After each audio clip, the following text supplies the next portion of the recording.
Feel the waves cut through me, hypnotized by the sounds I'm breathing in. Hold tight, chemicals collide. Hold tight, hold tight, hold tight. Dripping lights paint the skies, all because of you. Dripping lights paint the skies, only you can make me move. You can make me move. Can make me move. You can make me move. Can make me.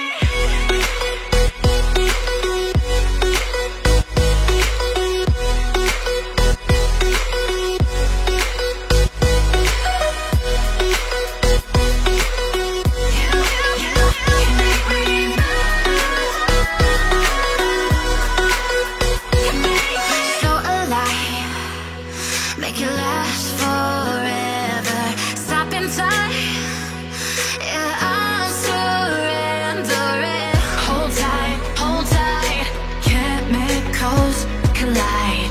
Hold tight, hold tight, hold tight.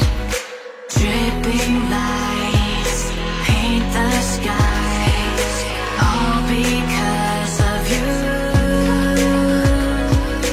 Dripping lights paint the skies, only you can make me move. You can make me move. Can make me move. Can make me move. You can make me move. Can make me.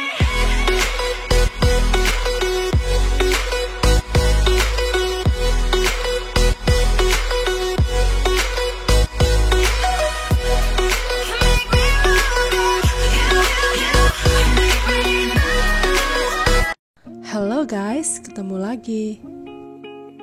Pada video sebelumnya kita mengunjungi Efesus ya guys. Setelah Efesus kita menuju ke Pamukkale. Di sana ada beberapa situs peninggalan prasejarah yang tidak kalah menarik dengan Efesus. Tempatnya seperti apa, kita akan segera tahu.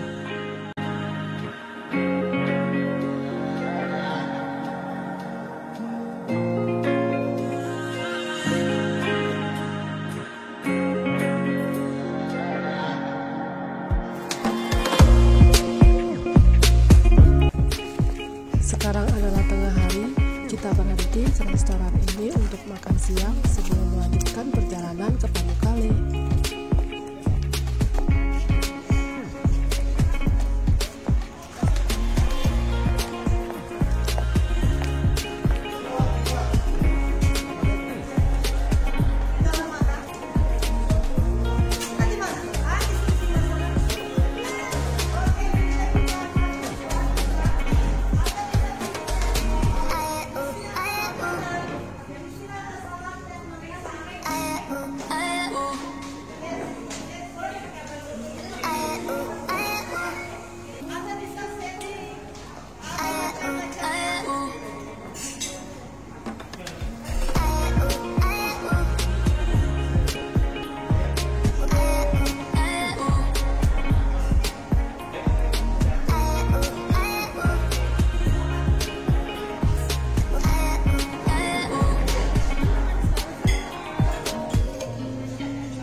Dengan minyak zaitun, dimasak dengan minyak zaitun.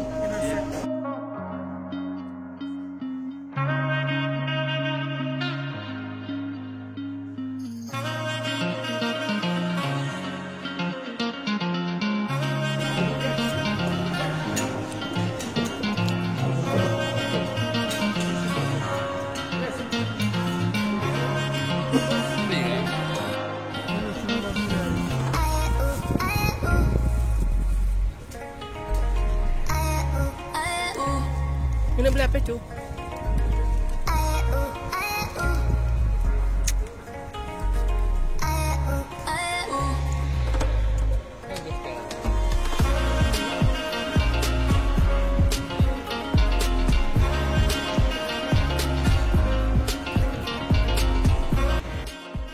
Strawberry ini harganya 25 lira, sekitar Rp35.000, tetapi sangat besar dan lezat. Guys, Pamukkale dalam bahasa Turki artinya benteng kapas, yaitu sebuah situs alam di Provinsi Denizli di Turki Barat Daya. Terletak di wilayah Turki Aegea, di lembah Sungai Menderes yang memiliki iklim sedang untuk sebagian tahun. Guys, terbentuknya Pamukkale karena adanya gejala alam yang mempengaruhi lingkungan. Ribuan tahun lalu, situs ini terbentuk saat ada gempa bumi. Sisa dari reruntuhan gempa ini menguapkan kalsium karbonat hingga membentuk batu-batuan yang berwarna putih. Nah guys, perjalanan dari Efesus menuju ke Pamukkale membutuhkan waktu 3 jam.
Panorama alam di Turki sangat memanjakan mata. Sepanjang perjalanan kita bisa melihat tanaman buah-buahan dengan latar belakang gunung yang memukau.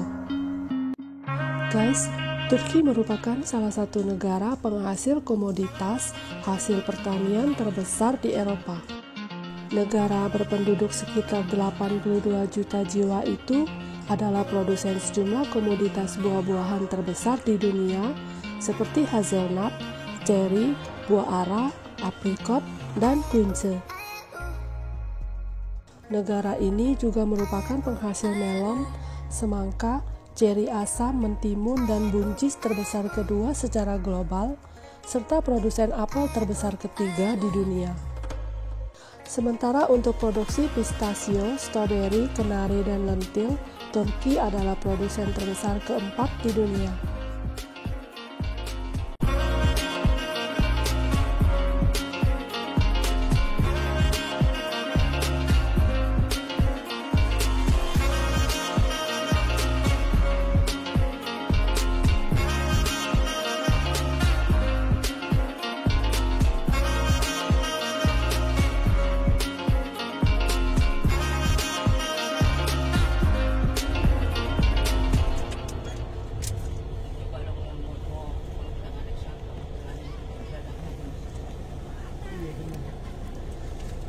Kita tiba guys di tempat yang ingin kita kunjungi.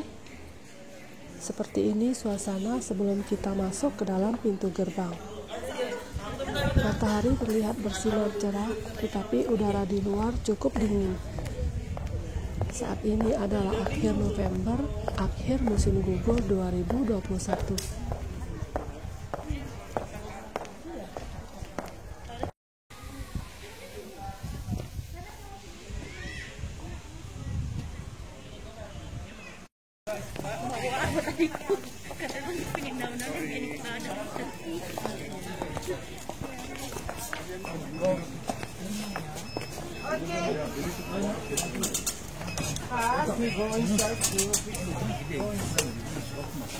Pas.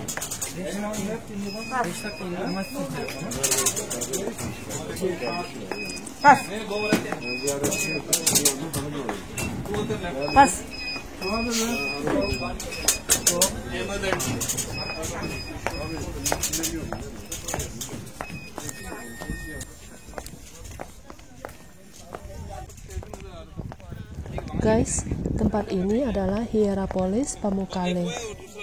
Hierapolis adalah sebuah kota kuno yang terletak di mata air panas di Phrygia Klasik di Anatolia Barat Daya, berupa reruntuhan kota tua zaman Romawi kuno yang dibangun pada abad kedua sebelum Masehi. Pada zaman Romawi kuno, daerah ini begitu ramai, ditandai dengan didirikannya berbagai bangunan besar, mulai dari Kolosium Romawi, pasar, pemukiman penduduk, hingga pemandian untuk rakyat Romawi. Kemegahan itu masih bisa disaksikan hingga kini, walaupun beberapa sudah runtuh akibat adanya gempa. Hierapolis adalah sebuah kota suci yang dibangun oleh orang Phrygia yang didedikasikan untuk Hieron. Pada abad kedua sebelum Masehi, Hierapolis dikembangkan menjadi tempat spa yang dipersembahkan kepada Raja Pergamon Eumenes II. Sebagian percaya bahwa nama Hierapolis diambil dari kuil Hieron yang didirikan di tempat tersebut. Sebagian lagi berpendapat bahwa Hierapolis diambil untuk menghormati Hiera, istri Telepos, yang telah mendirikan dinasti Attalid. Beberapa situs yang dapat kita temukan di Hierapolis saat ini adalah sisa-sisa reruntuhan bangunan, katedral, kuil, tembok-tembok, pilar, amfiteater, dan kuburan-kuburan kuno.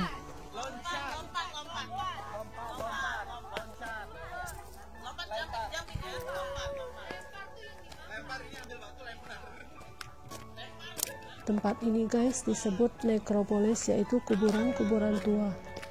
Salah satu daya tarik kota Hierapolis yang hancur adalah nekropolisnya yang besar, sebuah pemakaman yang ditutupi dengan makam batu kapur dan marmer. Nama nekropolis berasal dari kata Yunani yang berarti kota orang mati. Panjangnya lebih dari 2 km. Makam-makamnya dihiasi dengan hiasan beberapa ukiran dari marmer yang mencerminkan keragaman orang yang dimakam di sini. Prasasti menunjukkan status orang yang meninggal dalam kehidupan. Beberapa kuburan berisi beberapa kamar dan menampung seluruh keluarga, sementara yang lain berada di bawah gundukan yang bisa kita masuki. Nekropolis guys jauh lebih besar daripada ukuran kota yang diperlukan, karena banyak yang melihat ini sebagai tujuan suci atau penting. Ruang lingkup pemakaman menjadikannya salah satu situs terpenting dari jenisnya. Berada di sini guys, membayangkan kehidupan orang-orang pada abad kuno, bagaimana mereka bekerja, bagaimana orang-orang dikuburkan, sangat menarik, membuat kita menjadi dekat dengan sejarah kuno. Kita serasa berada di zaman Romawi ribuan tahun silam. Situs nekropolis ini guys, terletak di luar kompleks utama Hierapolis. Bila kita masuk dari pintu utara, maka akan melewatinya. Inilah salah satu tempat pemakaman terbesar di Turki sejak era Helenistik akhir hingga era Kristen awal, dengan sarkofagus, makam jenis rumah, pemakaman di bukit, dan monumen.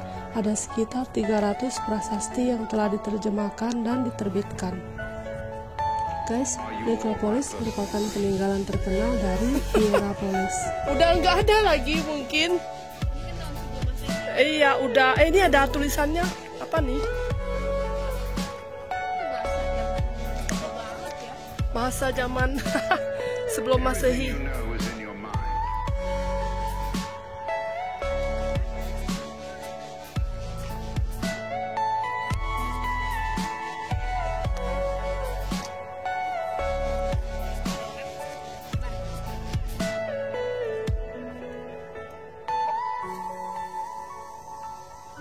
Kota kuno Hierapolis dibangun di atas kastil putih yang panjangnya sekitar 2.700 meter, lebar 600 meter, dan tinggi 160 meter. Itu dapat dilihat dari perbukitan di lembah yang berlawanan di kota Denizli, 20 km jauhnya.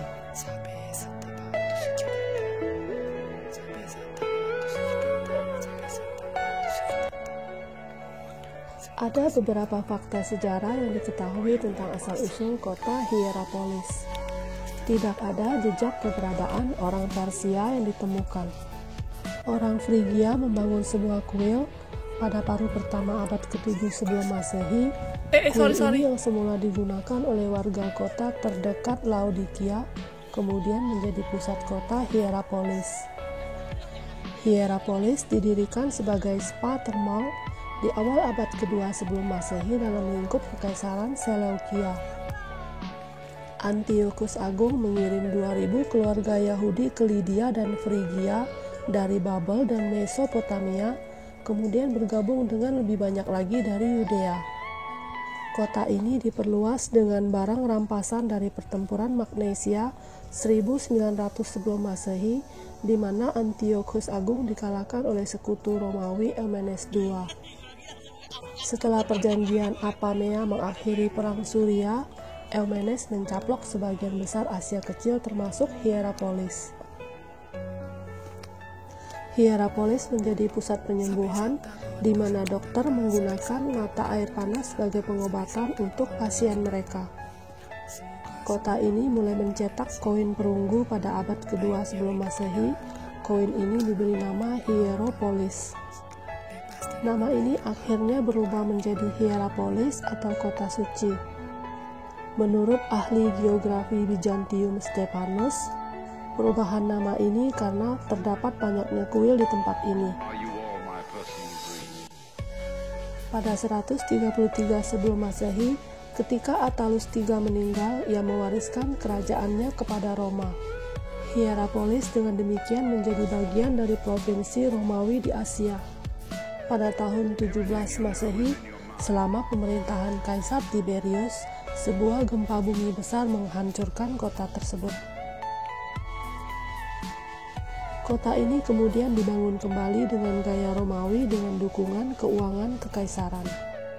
Selama periode inilah kota mencapai bentuknya yang sekarang. Pada 215 Masehi, kota ini mencapai zaman keemasan.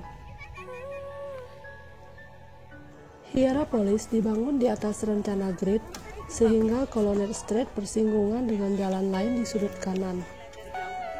Banyak reruntuhan seperti bangunan umum penting, dapur, toko, rumah milik zaman Romawi dapat dilihat di sepanjang jalan utama.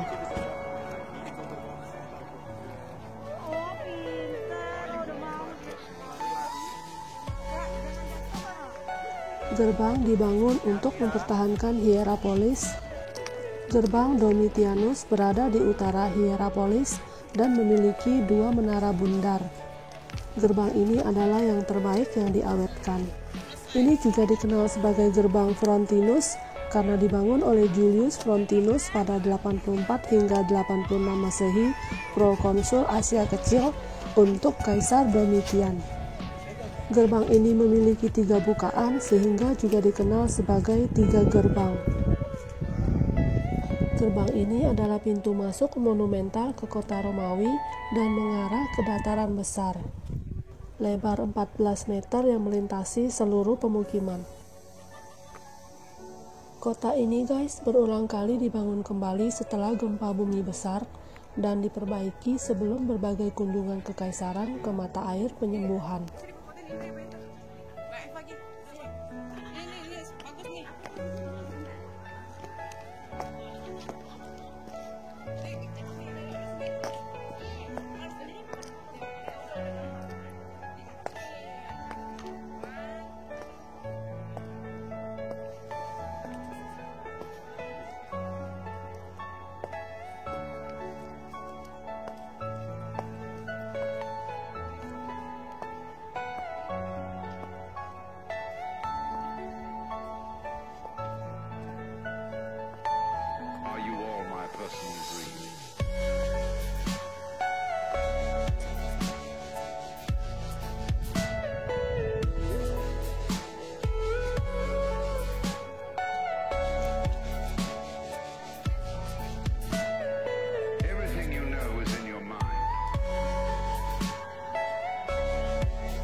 Guys, teater Romawi terletak di tengah-tengah Hierapolis dan sangat terpelihara dengan baik. Dibangun pada masa pemerintahan Kaisar Hadrian pada abad kedua Masehi. Teater ini memiliki kapasitas 8.500 hingga 10.000 penonton dan dibagi menjadi dua bagian kursi, atas dan bawah oleh diazoma. Orang-orang mengatur konser, upacara keagamaan dan kompetisi di teater ini. Dalam Vrijs Theater, beberapa adegan mitologi telah digambarkan.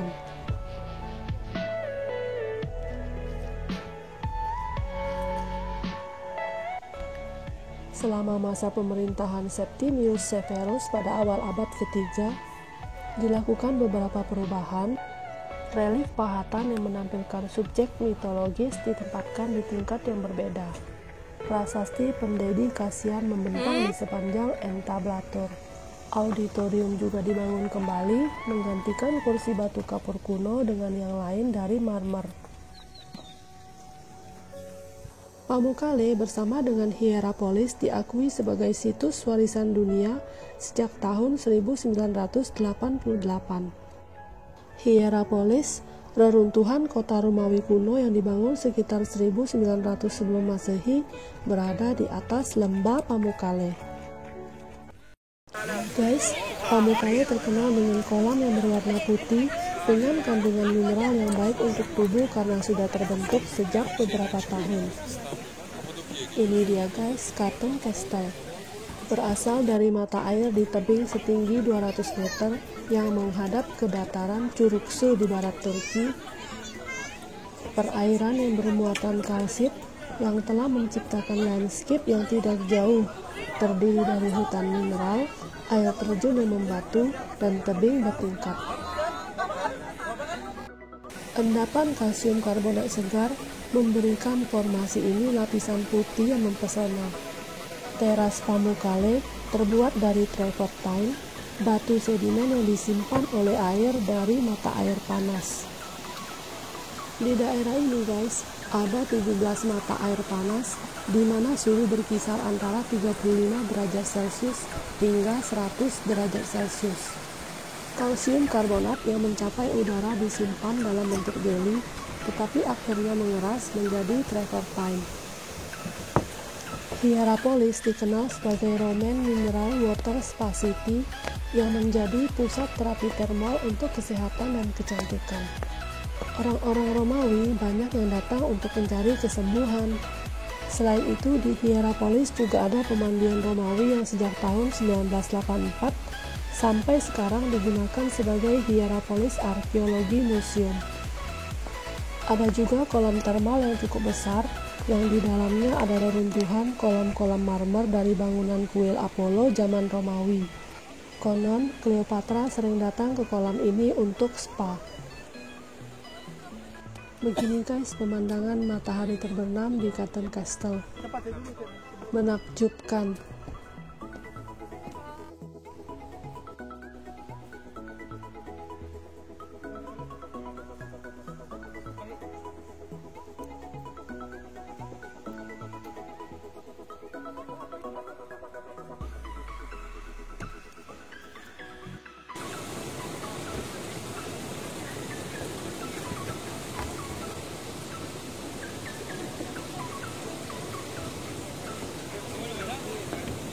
Tujuan saya pertama kali ke Turki lebih dari 10 tahun yang lalu itu adalah untuk melihat ini Katon Castle dan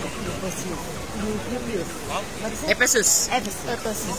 Tujuan utama. Baru kali ini kesampaian dan rasanya telapak kakinya sakit banget. Tapi it's worth it. Oke. Ini. Apakah akan kembali lagi ke sini? Of course, pasti akan kembali lagi kalau ada kesempatan. Dan kalau bisa pada saat air keluar itu pada matahari itu seperti yang di foto-foto airnya hijau, kemudian diambil dari spot yang tepat sehingga bisa kelihatan teraserinya dengan air berwarna hijau. Itu kapan tuh?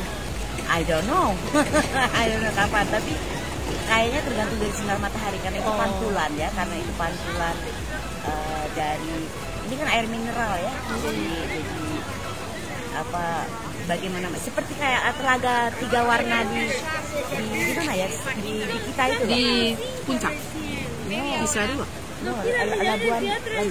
Labuan Bajo ada. Labuan Bajo. Ya, itu kan karena pantulan sinar matahari sehingga warna telaganya bisa berubah-berubah. Ini juga sebetulnya begitu. Kalau dari foto awal, dari yang dipamerkan dan dari jika diambil pada saat yang tepat. Oh, jatuh lagi mau action.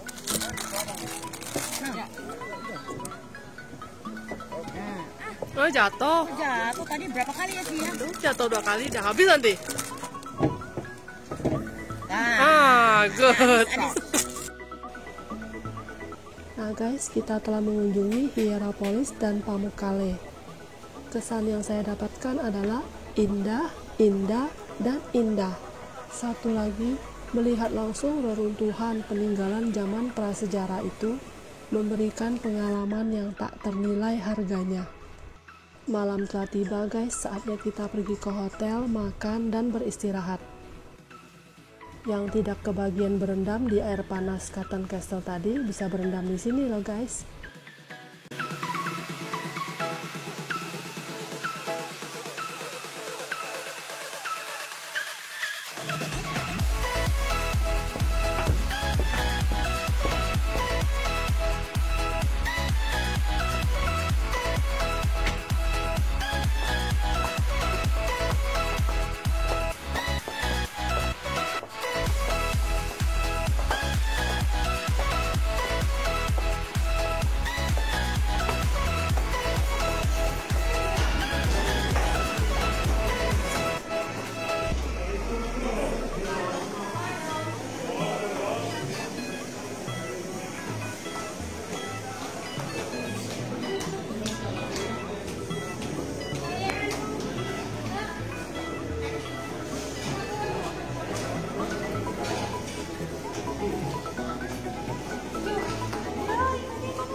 Selamat malam ya guys, sampai ketemu di besok pagi di video berikutnya di tempat dimana seorang filsuf dunia menghabiskan sisa hidupnya dan dimakamkan. Beliau adalah yang kita kenal sebagai Al-Rumi. Sampai besok, dadah!